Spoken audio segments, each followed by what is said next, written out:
Talks buzzing in trade today. In some good news for Adani Green Andhra Pradesh, Chief Minister Chandrababu Naidu said that no action will be taken against Adani Green's 7-gigawatt solar project in the state. Uma Sudhir joins in with more.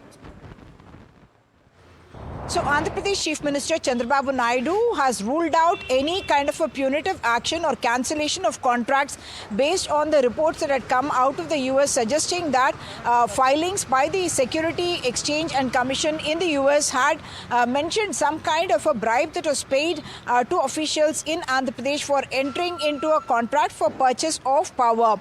What Mr. Chandrababu Naidu has said is that he does not act with vindictiveness and that there is no political vendetta, and therefore he is not going ahead with trying to take any action on the Jagan Mohan Reddy government entering into a contract with the Solar Energy Corporation of India. Mr. Naidu has said no proof has emerged of any wrongdoing there, and cancellation of contracts will also involve a huge amount of penalty that the state government will have to pay, and that's the reason why he is saying that they will not be cancelling the contract.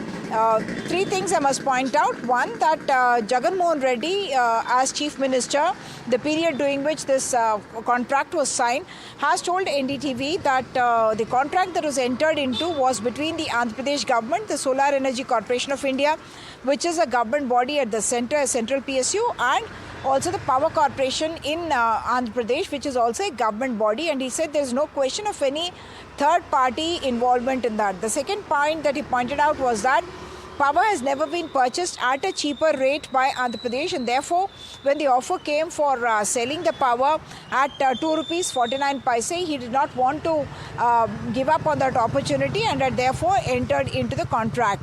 Andhra Pradesh Chief Minister Chandrababu Naidu has also said that this is the cheapest rate at which Andhra Pradesh has purchased power, and they have not found any proof of any wrongdoing, and that's the reason why no action is being contemplated on the allegations that had been made about paying of bribe. Right.